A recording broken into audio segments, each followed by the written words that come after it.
Hello and अस्सलाम वालेकुम। उमर चीमा के साथ मैं हूं Aijaz Syed, programme talk shock में। आज के टॉक शॉक में हम तीन अहम तरीन मौज़ूआत पर बात करेंगे। सबसे पहले हम बात करेंगे कि जो सियासी अबतरी की सूरत हाल जिस नहज पे पहुंच चुकी है, उस नहज पे क्या इमरान खान पीछे हटेंगे या इस्टेब्लिशमेंट, नतीजा क्या निकलेगा। ये जो जंग शुरू हो चुकी है इसका नतीजा क्या होगा, इसके ऊपर हम बात करेंगे। दूसरी हम बात करेंगे कि इस वक्त इलेक्शन कमिश्नर पाकिस्तान ने पंजाब और खैबर पख्तूनख्वा में जो इंतखाबात कराने का फ़ैसला किया था उसे वापस ले लिया है, बल्कि उसको पोस्टपोन कर दिया है, उसे मुलतवी कर दिया है। आगे क्या होगा इस हवाले से बात करेंगे और ये भी देखेंगे कि ये फ़ैसला दुरुस्त है या गलत है। तीसरे और आखिरी नंबर पे हम बात करेंगे सऊदी अरब में तैनात पाकिस्तान के सफ़ीर, उनको वापस लाने का फ़ैसला हुआ है। वो वापस क्यों लाए जा रहे हैं, उनकी जगह नया सफ़ीर तैनात होगा, क्या सूरत हाल है, असल कहानी क्या है, इस सारे मामले पर बात करेंगे। तो उमर चीमा के पास चलते हैं। चीमा साहब, एक तरफ इमरान खान साहब खड़े हैं जो इस्टेब्लिशमेंट को ललकार रहे हैं, और ये देखिए कि नवाज शरीफ साहब ने जो नाम लिया था आर्मी चीफ का जनरल बाजवा का, वो लंदन से लिया था फ़ोन पे। इन्होंने अब ये जो हुज्जत थी ना होती कि पाकिस्तान में कोई लीडर नाम नहीं लेता था, जरदारी साहब ने एक दफ़ा इशारा किया था मैं ईंट से ईंट बजा दूंगा, फिर बाहर चले गए थे, नाम नहीं लिया था उसमें भी। इमरान खान साहब यहाँ पे बैठ के उन्होंने आर्मी चीफ का नाम लिया है कि, और उनके जो लोग हैं वो ये बात फैला रहे हैं कि आर्मी चीफ से उनको झगड़ा है। तो आर्मी चीफ का मतलब ये होता है, यानी कि पाकिस्तान में ये लिया जाता है कि पूरा एक इंस्टीट्यूशन, कि आपने आर्मी चीफ को अगर चैलेंज कर दिया उसका मतलब पूरे एक इंस्टीट्यूशन को आप चैलेंज कर रहे हैं। तो आपकी क्या अंडरस्टैंडिंग है कि ये जो Imran Khan PTI versus Imran Khan versus not PTI बल्कि इमरान खान वर्सेस जो आर्मी हो गया, ये इसका नतीजा क्या निकलेगा एस्टेब्लिशमेंट? अच्छा एजाज, पहले तो एक वजाहत है, और वो ये है कि हमने को पिछले दिनों अपने प्रोग्राम में कोई जिक्र किया था कि खान साहब कोई बवासीर है। जी जी, ठीक है, वो थी उनको शाह महमूद कुरैशी साहब को। अच्छा, और कोई इसी तरह सोशल मीडिया पे चीज़ें चल रही थी और ख़ान साहब की कोई प्री अरेस्ट बेल के हवाले से कोई एप्लीकेशन थी। तो किसी ने, जो मुझे बाद में पता चला, वो बल्कि पता किस तरह चला कि हमें जो लोग ईमेल्स करते हैं, तो वो मैंने देखा, उन्होंने कहा जी कि वो जो आपने बात की थी ना वो गलत थी, वो शाह महमूद कुरैशी के हवाले से थी, इमरान खान के हवाले से नहीं थी। और उस बारे में क्यूम सदीकी साहब जो है हमारे, उन्होंने कोई अपने वीलाग में ज़िक्र भी किया था। फिर मैंने क्यूम सदीकी साहब से पूछा, उन्होंने कहा कि ये बात दुरुस्त है कि वो कोई इस तरह से कोई उनकी प्री अरेस्ट बेल में शाह महमूद कुरैशी वाला जो कागज़ है, जो पेज है, वो उधर लगा दिया गया। तो तासर ये मिला कि शायद खान साहब का भी ये मसला खान साहब का नहीं है। उन्होंने कहा कि ये बात दुरुस्त है कि वो बात दुरुस्त नहीं थी। वो बात दुरुस्त नहीं थी ठीक जो हमने की थी। जो आपने, तो लिहाजा ये मुझे आज ही पता चला, तो मैंने कहा कि इसकी वजाहत होनी चाहिए, पहले हमारे नॉलेज में नहीं था। तो खान साहब को बवासीर वगैरह का मसला नहीं है, और उन्होंने कुछ जिक्र किया था, जो दो चीज़ें उन्होंने बयान की थी। एक तो ये था कि भाई मुझे गोली लगी हुई है, और दूसरा ये था कि मैं अब यानी कि एजिंग फैक्टर जो है कि और चलिए जी, छोड़े इमरान खान साहब को, वापस आए इस तो मौजूद फिर के इमरान ऊपर। खान पे ही आगे बात कर हाँ रहे हैं नहीं, ना। बात हाँ, ये बताएं कि ये जो इतनी बड़ी स्टैंड अप हो गया है कि इमरान खान साहब फौज के सामने आकर खड़े हो गए, और ये पहली दफ़ा हुआ है। अब पाकिस्तान में एक्चुअली सही मानों में पाकिस्तान के अंदर रह के अगर किसी ने इस्टेब्लिशमेंट को चैलेंज किया था वो बेनज़ीर भुट्टो थी। जब वो इक़्तिदार से निकली थी पहले दिन, वेरी नेक्स्ट डे उन्होंने चैलेंज कर दिया था उस वक्त, और उन्होंने साबित किया था कि वो उस वक्त इस्टेब्लिशमेंट ने उनको निकलवाया था। ये अच्छा बात एजाज, थी। ये जो अब इमरान खान साहब ने ये कर दिया है कि पहले अमेरिका गए हैं वो, कि अमेरिका मुलव्वस था, फिर अमेरिका से आके वो मोहसिन नकवी पे इल्ज़ाम लगा दिया, कभी किस पे इल्ज़ाम लगा दिया, कभी किस पे, लेटली उन्होंने चाइना पे भी इल्ज़ाम लगाया है। ठीक है, इल्ज़ाम मेरे ख्याल कोई आप ये बताएं कि फ़लाँ पर नहीं लगा अभी हाँ, इल्ज़ाम। लेकिन अब जो है ना, अब मामला देखे ना, उन्होंने सीधा सीधा आर्मी चीफ का नाम लिया है, किस आर्मी चीफ का नाम लिया? आसिम मुनीर का। आसम मुनीर का क्या लिया उन्होंने नहीं, नाम? उन्होंने जो पिछले दिनों वॉइस ऑफ अमेरिका को इंटरव्यू जो दिया, तो उन्होंने कहा जी एक ही बंदा है जो सारी ये चीज़ें नहीं तो बनाता बिगाड़ता है। नहीं, ठीक वो है, उन्होंने कहा कि एस्टेब्लिशमेंट कौन है, हाँ, तो एस्टेब्लिशमेंट आर्मी चीफ है। जी ठीक है, ये जी उन्होंने बात जी, की है। तो ठीक इसी है। कॉन्टेक्स्ट में बात हो रही थी ना, इसी कॉन्टेक्स्ट में बात। अच्छा एजाज, जो आप बात कर रहे थे ना नवाज शरीफ की, तो नवाज शरीफ जो है उन्होंने तो नहीं, जनरल नवाज बाजवा, शरीफ की बात नहीं, नहीं मैं आप कह बेनजीर रहे की थे, बात। नहीं नहीं आप कह रहे थे ना पहले कि जनरल बाजवा का नाम उन्होंने बाहर से लिया जी, लंदन से बैठ के। तो लंदन से बैठ के लिया, लेकिन जब तक जनरल बाजवा हाजिर सर्विस रहे हैं तो इमरान खान ने उनका नाम नहीं लिया। जी, ऐसे ही। ठीक है। तो अच्छा, जब ये क्राइसिस शुरू हुआ ना, जब पीटीआई या इमरान खान और फ़ौज जो आमने सामने आ गए, या दूसरे अल्फाज में कहें कि जब उनके खिलाफ अदम एतमाद की तहरीक आ गई, तो उन्होंने कहा जी कि ये मेरा साथ नहीं दे रहे, उन्होंने कोई उनके बारे में पब्लिकली बातें करना शुरू कर दी। तो मेरे ज़हन में एक क्वेश्चन था, और वो ये ज़हन में क्वेश्चन था कि इमरान खान का जो स्तर है वो इतना बुलंद है कि आज तक जिस आदमी से भी पंगा लिया है ना, वो बंदा विलन बना है। ठीक है। तो इस दफ़ा जनरल बाजवा वर्सेस इमरान खान है, या इमरान खान वर्सेस जनरल बाजवा है। तो यानी जनरल बाजवा का मतलब ये है कि इस्टेब्लिशमेंट, तो इस दफ़ा कौन विलन बनता है? और फिर जो है वो हमने यही देखा कि इमरान खान ने इस्टेब्लिशमेंट को भी विलन बना दिया।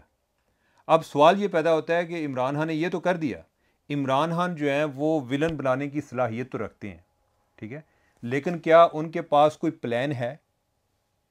अगर यानी कि इस्टेब्लिशमेंट जो है वो एग्जिस्ट कर रही है, पहले हमने एक दफ़ा बात की थी खालिद नईम लोधी साहब की, साबिक सेक्रेटरी दिफा। साबिक सेक्रेटरी दिफा, वो आजकल हैं भी पीटीआई के साथ हैं। तो 2018 की बात है, उनसे उस टाइम कोई इस्टेब्लिशमेंट की फ़िलासफ़ी पर बात हुई जी कि इसका काम क्या है। तो उनका ये ख्याल था जी कि हर मुल्क में कोई ना कोई एक ऐसा ताकतवर ग्रोह या इदारा मौजूद होता है कि अगर कोई चीज़ें ज़रा आउट ऑफ कंट्रोल हों तो वो फिर जो है ना दरमियान में आ जाता है, तो वो सबको इकट्ठा बिठाता है, या जो भी उसका रोल होता है कि चीज़ों को कंट्रोल करने की कोशिश करता है कि शराजा ना बिखर जाए। तो तब उनका ये ख्याल था कि इस टाइम जो है 50% अवाम इस्टेब्लिशमेंट के हक़ में है, 50% जो है वो इस्टेब्लिशमेंट के ख़िलाफ़ हैं। तो अगर इस्टेब्लिशमेंट के ख़िलाफ़ 65% लोग हो गए तो उन्होंने कहा जी कि इस मुल्क में क्यास आ जाएगा, शराजा यानी कि एक अफरा तफरी वाली कैफियत होगी। तो अब ये है कि मुझे लगता है कि 65% से भी ज़्यादा है कि वो लोग जो, ज़रूरी नहीं है कि पीटीआई के लोग जो हैं वही एंटी इस्टेब्लिशमेंट है। हाँ, ये कह सकते हैं कि पीटीआई के लोग जो हैं वो ज़्यादा आजकल इस पर बात कर रहे हैं। बाकी जमातों को पूछें तो उनकी भी कोई इतनी मोहब्बत नहीं है, या इवन वो जमातें कि जो इस टाइम इस्टेब्लिशमेंट की सपोर्ट ले रही हैं वो भी उस तरह खुल कर दिफा नहीं कर रही जिस तरह के पीटीआई वाले कर रहे थे। अब सवाल ये पैदा होता है कि इमरान खान जो हैं वो मसले तो बयान कर रहे हैं, लेकिन क्या उनके पास कोई प्लान है, या वो इस मामले में संजीदा हैं, या अगर उनका यही मकसद है कि इस्टेब्लिशमेंट अगर मेरे साथ हो तो ठीक है, मुझे कोई प्रॉब्लम नहीं है, अगर वो मेरे खिलाफ होती है तो मुझे प्रॉब्लम है। नहीं, तो उनका मकसद तो यही है ना, वो तो कहते हैं, वो तो ये कहते हैं कि एस्टेब्लिशमेंट मेरे साथ है, ये बाकी चोर हैं, डाकू। इमरान खान साहब का मौका नहीं, तो एजाज ये तो कोई जंग ना हुई। जंग तो नहीं, कोई ऐसा कोई असूल वाली बात तो ना हुई। अगर तो खान साहब के कोई असूल आप मुझे बता दें 2-3 कि वो इन असूलों पर खड़े हैं और उस पर वो चाहे उनका मुखालिफ हो या उनका दोस्त हो, इस पर वो कंप्रोमाइज़ नहीं करते, तो फिर तो हम खान साहब की वैसे ही अजमत के मोतरफ हो जाए। उनके 3 असूल हैं, मैं बता दूं आपको। इमरान खान साहब का असूल नंबर 1 ये है, उनका प्रिंसिपल नंबर 1 फेथ, नंबर 1 ये आर्टिकल ऑफ फेथ, कि वो पाकिस्तान के सबसे ईमानदार सियासतदान है, और वही जो है ना मुस्लिम उम्मा के लीडर है। नंबर 1 उनका। नहीं, ये असूल तो नहीं ना, ये तो उनकी अपने, नहीं फेथ नहीं है, ये अपने बारे में उनकी एक खुशफहमी है। अच्छा चले, वो इसको ये असूल तो नहीं ना हो सकता, ये तो ऐसे ही है, एक खुद पसंदी में आप बात कर लेना। सुन तो लीजिए ना, 3 बातें जो जिसके ऊपर वो अमल दरामद कर रहे हैं, उनकी सारी सियासत का महवर ये है। एक ये है कि वो कहते हैं कि सबसे ईमानदार मैं हूँ। दूसरा उनका ये कहना है कि उनके अलावा तमाम जो अपोजिशन वाले सारे चोर हैं और डाकू हैं, ये। और तीसरा ये है कि इस्टेब्लिशमेंट वो अच्छी है जो उनके साथ है, और इस्टेब्लिशमेंट उनके साथ मिले और हम बाकी सबको मारें। ये 3 बातें उनकी। ये जो 3 असूल है ना, ये 3 असूल, ये इमरान खान के लिए तो ठीक हो सकते हैं, इस मुल्क के लिए ठीक नहीं है। वजह, पहली बात तो ये है कि वो इतने ईमानदार नहीं है जितने अपने आप को वो साबित करने की कोशिश करते हैं। एक बंदा जिसका कोई ज़रिया मुआश नहीं है, वो हर चीज़ उसकी चल रही होती है, अपने सारे फाइनेंसर साथ हैं, हर वो आदमी जो उनके साथ नहीं वो चोर हो जाता है, और जो उनके साथ है वो चोर भी हो तो वो वली अल्लाह बन जाता है। ठीक है। दूसरी बात यह है कि वो कहते हैं कि जो मेरे अलावा जो है ना सब चोर हैं। अब जो है, पहली बात तो मैं इसको भी नहीं मानता कि ऐसी बात है कि सब चोर हैं और ये एक वली अल्लाह उनमें बैठे हुए हैं। दूसरा ये है कि आप जो ये नफ़रत की सियासत है ना, नफ़रत की सियासत में आप मुल्क की इस्लाह नहीं कर सकते, आपको सबको साथ लेकर चलना पड़ता है। अगर तो आपके साथ जो हैं वो चोरों से पाक लोग, सारे वलियों का टोला चल रहा है, तो फिर तो आप दूसरे उन पर बात करें।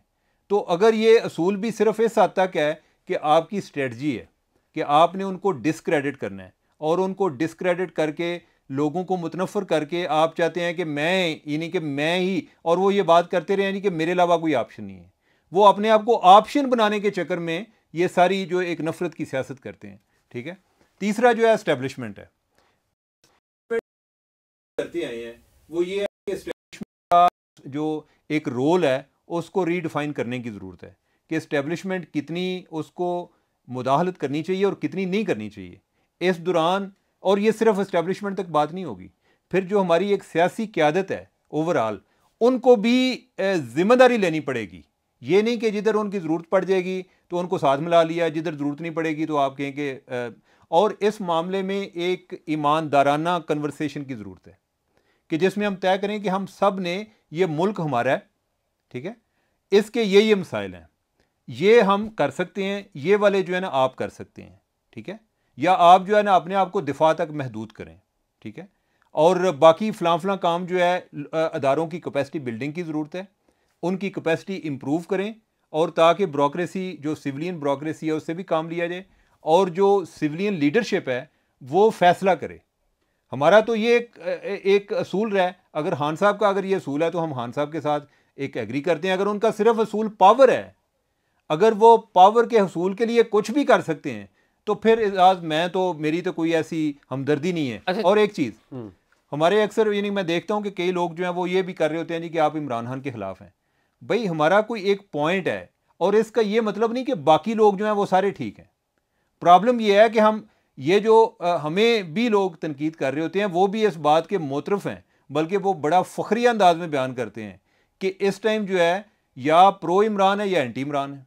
अगर ये फिनोमिना ये चल रहा है तो हम, एक बात तो ये है कि इमरान खान की अहमियत को एक्नॉलेज कर रहे हैं ना कि एक बड़ा पावरफुल लीडर है, ठीक है, और साथ ही है कि जो पावर होती है उसका जो नेगेटिव इस्तेमाल है यानी कि हमें उससे भी खतरा है कि वो नहीं होना चाहिए। अच्छा चीमा साहब, ये सवाल नहीं था, सवाल ये था कि ये जो स्टैंड ऑफ हो गया है इसमें जीत इमरान खान की होगी या इस्टेब्लिशमेंट की होगी?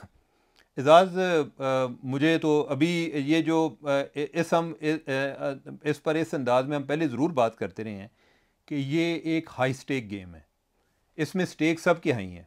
अगर इमरान खान जीतता है तो इस्टेब्लिशमेंट की शिकस्त है, इस्टेब्लिशमेंट का जो रोल है वो ख़त्म हो जाएगा। ख़त्म इस सेंस में हो जाएगा कि इन्हीं मिथ टूट जाएगी, role Imran Khan would be the new establishment. Imran Khan नहीं, इमरान खान एस्टेब्लिशमेंट बन चुका है, ठीक है। और जिस तरह पहले जुडिशरी का और एस्टेब्लिशमेंट का एक अलायंस होता था, अभी हम जो है वो इमरान खान का और जुडिशरी का एक अलायंस देख रहे हैं, ठीक है। मैं यानी कि मेरे पास अभी कहने को कुछ नहीं है, और उसकी वजह यह है कि पाकिस्तान की सियासत में चीज़ें बदलती पता नहीं चलती।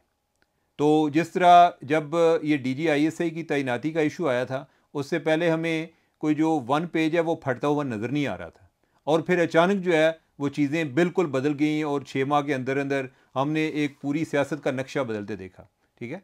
तो मैं तो इस पोजीशन में नहीं हूँ कि अभी बता सकूँ, लेकिन यह है कि इमरान खान को जिस तरह इमरान खान ने इस्टेब्लिशमेंट को चैलेंज दिया है और जुडिशरी की मदद से चैलेंज दिया, अगर जुडिशरी इमरान खान के साथ ना होती ये चैलेंज नहीं होना चाहिए होता। और आज से पहले किसी लीडर को जुडिशरी की इस तरह सपोर्ट हासिल नहीं रही जो इमरान खान को है। मुझे ये बताएं हाँ कि क्या मौजूदा जो चीफ जस्टिस है उमर अता बंदयाल, ये सितंबर के पहले वीक में उन्होंने रिटायर हो जाना, काजी फैज़ ईसा आ जाएंगे, तो आप क्या समझते हैं कि इस्टेब्लिशमेंट सितंबर तक ले जाएगी, आसानी से ले जाएगी? पहली बात तो ये है कि ये सिर्फ उमर अता बंदयाल के रिटायरमेंट की बात नहीं है।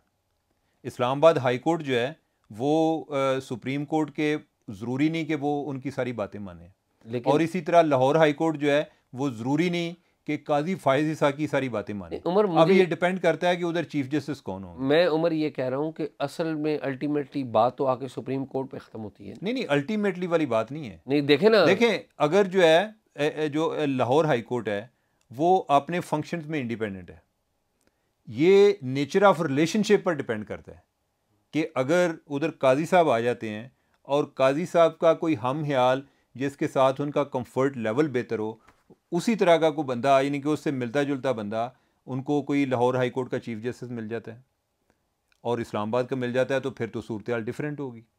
अगर ऐसा नहीं होता तो फिर आपको ये जुडिशरी में पहले भी तो एक हमें इख्तलाफ नज़र आ रहा है ना, तो वो इख्तलाफ जो है वो फिर भी बरकरार रहेगा। लिहाजा मैं नहीं समझता कि सिर्फ काजी फ़ायज़ ईसा साहब के आने से कोई सूरत हाल जो है वो यकसर बदल जाएगी। मैं अभी तक की सूरत हाल बताऊँ आपको, अभी तक की चीमा साहब सूरत हाल ये है कि जो जुडिशरी के अंदर जो तकसीम है, या आप यूं कह लें कि जुडिशरी की जो अक्सरियत कह लीजिए कि वो हमायत में जा रही है इमरान खान साहब के, ठीक है, जो रूलिंग अक्सरियत है वो इमरान खान साहब के हमायत में होने की वजह से इस वक्त इस्टेब्लिशमेंट ये खेल हार रही है, ये खेल इस्टेब्लिशमेंट हार रही है। अब जो तमाम नज़रें वो पड़ी हुई हैं नए चीफ जस्टिस के ऊपर के नए चीफ जस्टिस तक ये मामला आगे कर दिया जाए। ये जो चीफ इलेक्शन कमिश्नर ने नई जो डेट दी है ये भी तो नए चीफ जस्टिस के की डेट है ना, बेसिकली तो नए चीफ जस्टिस उस वक्त होंगे। तो अभी तक तो इस्टेब्लिशमेंट जो है वो गेम हार रही है, कहीं पे भी वो जीती नज़र नहीं आ रही, अनटिल और अनलेस कि इस्टेब्लिशमेंट इमरान खान को गिरफ्तार कर ले और करके उसको सस्टेन भी कर सके, यानी कि अदलिया उसके हक में फैसला दे कि ये गिरफ्तारी ठीक है। अगर ये काम जारी रहा तो मुझे लगता ही है कि वो वक्त दूर नहीं है कि शायद हमें ये भी पता लगे कि इस्टेब्लिशमेंट की और इमरान खान की डील हो गई। शाह जी, ये जो डील है ना वो अगर होगी भी तो इस्टेब्लिशमेंट एक कमज़ोर पोजीशन में डील कर रही है यकीनी तौर पे, लेकिन वो फिर डील नहीं होगी। चीमा साहब मेरी बात याद रखें एक मिनट। हाँ। ये डील का मतलब ही ये है कि एस्टेब्लिशमेंट ने हथियार फेंक दिए, डील का मतलब ये होगा कि एस्टेब्लिशमेंट पीछे हट गई है। नहीं तो फिर डील तो ना फिर तो आपने दूसरे की फतह को तस्लीम कर जी दिया, बिल्कुल, कि वो तो फिर वो वाली सूरत हाल है। एग्जैक्टली ऐसे ही है। तो ये इतना हाई स्टेक गेम है, लेकिन ये है कि मेरी नज़र में ये मेरे लिए एक एजुकेशन होगी। मैं इसको एज अ तालब इल्म इसको देख रहा हूँ कि अल्टीमेटली ये जो कॉन्फ्लिक्ट चल रहा है इसका एंड या इस बुहरान है, इसका एंड क्या है। बिल्कुल ये हम सब के लिए एक नई, और इसका एंड जो है एजाज, मैंने अभी तक मुझे कोई ऐसा बंदा नहीं मिला कि जिसको पता हो, और उसकी वजह फिर वही है कि इस टाइम कोई ऑल पावरफुल नहीं है। सही बात, ठीक है, ओवरऑल तकसीम आपको हर जगह पर नजर आएगी। एक जगह पे जो एक ताकत का मरकज पहले होता था ना, वो नहीं है। लेकिन इसके ना 4 व्यूज हैं, पहलू हैं, उन पे फिर कभी बात कर लेंगे। बता दूं 4 पहलू क्या है? बाद में बात चले बाद में बात करेंगे, छोड़ दें इसके। तो फिलहाल जो है इस्टेब्लिशमेंट हार रही है, इमरान खान जीत रहे हैं। अगला मौजू ये है कि चीमा साहब चीफ इलेक्शन कमिश्नर जो है उन्होंने जो पंजाब और खैबर पख्तूनख्वा के इंतखाबात हैं उनको मुलतवी कर दिया है, और पंजाब के खैबर पख्तूनख्वा वालों ने तो अभी डेट ही नहीं दी। जी हाँ, पंजाब के। तो और उन्होंने ख़त एक लिख दिया है, और साथ ही साथ पार्लियामेंट का एक मुश्तरका इजलास वो भी जारी है, जिसके बारे में आपको पता है कि हम बात भी कर चुके हैं। कल हम दोनों इकट्ठे ही थे पार्लियामेंट में कि मुतवक्का तौर पे वहाँ पर ये कैबिनेट की जो मंजूर करदा करारदाद है वहाँ पर होगी कि ये जो इलेक्शन हैं ये पोस्टपोन कर दिए जाएँ, जो कि आइन में नहीं है, जो कि आइन के मुताबिक नहीं है, लेकिन पार्लियामेंट इसे करेगी। चीफ जस्टिस ने भी कह दिया हुआ है कि वो इंटेंशन देखेंगे तो वो मुदाखलत करेंगे। तो अब आप बताएं कि ये फैसला, पहले बताएं ये फैसला ठीक था या गलत था चीफ इलेक्शन कमिश्नर का? एजाज, बात यह है कि मेरी नज़र में फ़ैसले को ठीक या गलत करने का देखने का पैमाना ये है कि इलेक्शन कमीशन के पास कितनी कैपेसिटी है इलेक्शन कराने की इंडिपेंडेंटली, कि जिसमें वो किसी की मदद के बगैर वो करा सकता है। अगर वो है तो फिर तो इलेक्शन कमीशन का फ़ैसला गलत था, उसको ये इलेक्शन कराने चाहिए थे।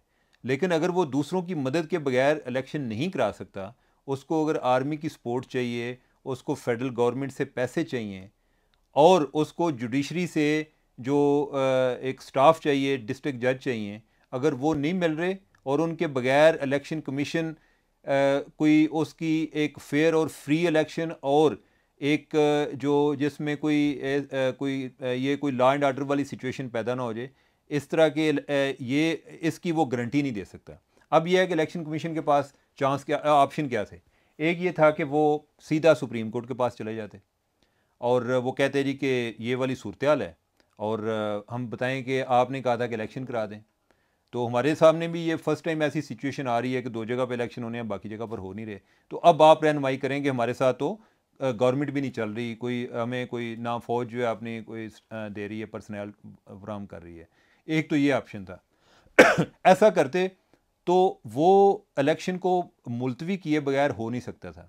वजह क्या है कि आपने 30 अप्रैल की डेट दी हुई है, तो अदालत जो है उसने पता नहीं कब फैसला करना है। तो आप जो है, इसका मतलब है कि उस दौरान सारा प्रिंटिंग का काम भी करना है, बैलेट पेपर जो है वो भी आपने छपवाने हैं। वो आप ये अज्यूम करके कि 30 अप्रैल को करने हैं, तो आप अदालत में गए हुए हैं, आपके पास जो तैयारी आपको रिक्वायर्ड फंड्स हैं या जो बाकी कराने के लिए जो स्टाफ चाहिए वो आपके पास है नहीं, तो आप क्या करेंगे? तो एक तो ये ऑप्शन था, वो इनके लिए मुमकिन नहीं था। दूसरा ये था कि वो उसको यानी इलेक्शन मुलतवी करके विदाउट गिविंग एनी डेट वो अदालत के पास चले जाते जी कि ये सूरत हाल है, एक इनको कायल करें और फिर जो है नए सिरे से कोई हम जो है डेट का तयन करते हैं। उन्होंने वो भी नहीं लिया। तीसरा ऑप्शन ये था कि हम जो है ख़ुद ही मुलतवी कर दें कि ये सिचुएशन है। इसको मुलतवी करने के हवाले से उन्होंने भी कोई 8 पेज का कोई एक अपनी वजाहत जारी की है, जिसमें एजाज एक जो बड़ी अहम चीज़ है वो ये थी, जिसका इतना क्लियरली जिक्र नहीं है, कि अब काफ़ी देर बाद पहली दफ़ा था कि इन्होंने ब्रोक्रेसी को रिटर्निंग ऑफिसर के तौर पे लगाया। जैसे कोई असिस्टेंट कमिश्नर है वो रिटर्निंग ऑफिसर है। अनफॉर्चुनेटली हमारी जो ब्रोक्रेसी है वो भी इतनी पोलिटिसाइज हो चुकी है कि इलेक्शन कमीशन वाले कहते हैं कि हमने देखा कि कई ऐसे पेपर, नॉमिनेशन पेपर रिजेक्ट हुए हैं कि जो नहीं होने चाहिए थे, और ऐसे मंजूर भी हुए हैं कि जो नहीं होने चाहिए थे। ठीक है, कि नहीं वो सियासी मुदाखलत जो है वो अपना रंग दिखा रही थी कि जो उनका ब्रोक्रेसी के ज़रिए ये कराने का काम है वो तजर्बा भी उनको नाकाम होता नज़र आया। ठीक है, फ़ौज का हम पहले जिक्र कर चुके हैं। जुडिशरी जो है यानी कि वो उनको स्टाफ देने को तैयार नहीं थी। ठीक है, इन्होंने फिर जो है गवर्नमेंट को लिखा कि भाई हमें फ़ौज जो है वो भी जवाब दे चुकी है, फाइनेंस मिनिस्ट्री भी जवाब दे चुकी है, आप अपनी पोजीशन क्लियर करें। इन्होंने ये प्राइम मिनिस्टर को लेटर लिखा। प्राइम मिनिस्टर ने अब जो फिर वो फेडरल कैबिनेट की मीटिंग की है जो कि कल हुई है, जिसका अभी कोई इन्होंने ऐलान नहीं किया था, लेकिन मैं आपको बता रहा हूँ कि उसमें इन्होंने वही डिफेंस वजारत दिफा, वजारत ख़जाना की जो पोजीशन है उसको कैबिनेट ने इंडोर्स किया है और उन्होंने कहा जी कि इलेक्शन नहीं होने चाहिए अभी। ठीक है, अब ये सवाल पैदा होता है कि इन्होंने ये जो तय किया 8 अक्टूबर वाला, वो कैसे तय किया? वो इस तरह तय किया है कि ये जो इन्होंने पुलिस की जो रिपोर्ट्स आई कि हम कच्चे के इलाके में ऑपरेशन कर रहे हैं, फ़ौज की रिपोर्ट आई जिनका उधर कोई इतना जिक्र नहीं है, लेकिन फ़ौज ने जो अफ़गानिस्तान के साथ बॉर्डर है उसके हवाले से बताया कि हमें इंसर्जेंसी के रिलेटेड जो इश्यूज़ आ रहे हैं, जो उधर से इन्हें तासर मिला वो ये है कि ये 5-6 माह का काम है, कि 5-6 माह में अगर कोई और सूरत हाल पैदा ना हो गई तो ये जो चैलेंजेस हैं जो कि इलेक्शन कमीशन की नज़र में क्रेडिबल थे, तो उन्होंने कहा कि इन चैलेंजेस को एड्रेस कर लेंगे तो हम जाके अक्टूबर में इलेक्शन करा लेंगे। अब अगर जो हमारे जो जनरल इलेक्शन है वो भी आलमोस्ट उन्हीं डेट्स के करीब आएंगे, क्योंकि मेरे ख्याल 12 अगस्त को असम्बली बैठी थी और 12 अगस्त को असम्बली डिज़ाल्व हो जाएगी और उससे आगे कोई आपका 60 दिन का टाइम चाहिए होता है। तो अगस्त, सितंबर, अक्टूबर वो तकरीबन वही टाइम बनता है, या कोई थोड़ी बहुत डेट जो है वो भी आगे हो सकती है। तो मैं वैसे ज़ाती तौर पे समझता हूँ कि अब चूँकि ये मामला सुप्रीम कोर्ट ने उठाया था और सुप्रीम कोर्ट ने भी बड़ा जल्दी में किया था, अगर ये पूरा एक फुल बेंच बना लेते और ये सारे इश्यूज उस टाइम एड्रेस हो जाते, तो ये जो इत्माम हुज्जत इलेक्शन कमीशन ने की है 30 की डेट देने वाली, ये सारी जो रिसोर्सेज उन्होंने अपनी कैपेसिटी में मोबिलाइज़ किए हैं, तो इन सारे इश्यूज़ को उस टाइम एड्रेस कर लिया जाता तो ये चीज़ें भी ना करनी पड़ती। अगर हम दोबारा भी उसी नतीजे पर पहुँच रहे हैं तो इलेक्शन कमीशन को ख़ुद फैसला जारी करने की बजाय इनको जो बाल है ना वो सुप्रीम कोर्ट की अदालत में फेंकनी चाहिए थी, उनकी कोर्ट में फेंकनी चाहिए थी कि अब बताएं ये वाली सूरत हाल है, आप ज़रा फेडरल गवर्नमेंट को कन्विंस करें। एनीवे, इस पर आप जितनी तनकीद कर लें, लेकिन यह है कि आपके पास कोई ऐसा सोल्यूशन नहीं है कि जो आप बता सकें कि इलेक्शन कमीशन जो है, अगर फ़ौज उनको नहीं मिल रही, फेडरल गवर्नमेंट जो है वो तावन नहीं कर रही, तो इलेक्शन कमीशन इन हालात में वो किस तरह इलेक्शन करा सकता था। बाकी ये है कि आइन की कोई खिलाफ वर्जी उस सेंस में नहीं है, आइन में गुंजाइश है कि आप कोई थोड़ा सा आगे हो सकता है, वो नहीं है। तो ये वाली सूरत हाल है। अब जो तीसरी चीज़ पे आ जाए, तीसरी चीज़ पे चीमा साहब आपने खबर दी है द न्यूज़ में कि सऊदी अरब में जो सफ़ीर हैं हमारे, उनके वो वापस बुलाया जा रहा है, आप उनकी नौकरी के पीछे क्यों पड़े हुए? शाह जी, मैं तो उनकी किसी की नौकरी के पीछे नहीं पड़ा हुआ। आप हैं, यानी कि ये आपका काम है, ये मेरा काम नहीं होता लोगों की नौकरियां ख़राब करना। नहीं तो अच्छा, उसकी बैकग्राउंड ये है कि उधर है हमारे सफ़ीर हैं अमीर खुर्रम राठौर साहब। जी। ठीक है, अच्छा, उनको लगाया कैसे गया? उनको पहले हमने लगाया पाकिस्तान का हाई कमिश्नर कनाडा में, 2021 की बात है। वो उधर जाकर सेटल ही हुए थे, अपने बच्चे जो हैं वो भी उन्होंने उधर शिफ्ट किए, उनको कहीं स्कूल में दाखिल कराया और ख़ान साहब ने कहा कि आप जो है ना फ़ौरन सऊदी अरब आ जाएं। और सऊदी अरब में हमारे कौन सफ़ीर थे? Lieutenant general retired Bilal Akbar ji. उनको भी अभी गए कोई महीने हुए थे, यानी मेरा पूरा साल नहीं हुआ था। तो उनको कहा जी कि ਤੁਹਾਡੀ छुट्टी, ठीक है, उनको कह दिया जी कि आपको कहीं कोई ईस्ट यूरोप में लगा दे, तो ना क्या नहीं जी मेहरबानी नहीं कि मुझे ना लगाएं, ठीक है। उनको वापस बुला लिया, अमीर खुरम को जो है उधर लगा दिया। अच्छा, अमीर खुरम को क्यों लगाया? अच्छा, अमीर खुरम जो हैं वो कोई नज़रियाती तौर पे पीटीआई के जो है ना बहुत डाई हार्ट सपोर्टर हैं, यूथिया है यूथिया नहीं, अच्छा मतलब ये इमरान नहीं यार पीटीआई के सपोर्टर हैं ना, यानी कि पीटीआई के सपोर्टर हैं, ठीक है। और उनकी आप ये अंदाज़ा लगाएं कि उन्होंने एक दफ़ा अपने फॉरेन ऑफिस से छुट्टी लेकर, अच्छा क्या मतलब, फॉरेन ऑफिस से छुट्टी लेकर 1 साल की, तो उन्होंने पीटीआई के एक दफ्तर में काम किया। ओके जी, और ये अच्छा। 2012 की बात है। ओके। और उस टाइम इन्होंने कोई एक थिंक टैंक बनाया था। अच्छा, पीटीआई वाले भी आइडिया तो बड़े लेकर आते हैं ना, यानी कि जी कोई हम आप जो है यूथिया और इमरान को यार नेगेटिव छोड़े बात ना, तो नहीं, मगर पीटीआई के सपोर्टर ही है वो जरा ऑफेंसिव वर्ड है अच्छा ना, अच्छा, ठीक है। तो उन्होंने उस टाइम वो जो थिंक टैंक है वो एक साल जो है उन्होंने थिंक टैंक चलाया, लाहौर कैंट में बना हुआ था। उसके बाद वो फिर जो है सर्विस में आ गए, तो लिहाजा उनकी शाह महमूद कुरैशी साहब के साथ काफ़ी कुर्बत भी थी, ठीक है। हाँ, अब ये है कि ये गवर्नमेंट जब से आई है ना, अब एजाज पोलराइजेशन तकसीम इतनी हो चुकी है कि हर बंदा अपने लायल तलाश कर रहा है कि मेरा को वफादार हो मैं लगाऊं। एटलीस्ट ये हो कि मेरे मौजूदा गवर्नमेंट की ये कोशिश होगी कि ऐसा बंदा ना हो जो इमरान खान का करीबी हो या उसका सपोर्टर हो।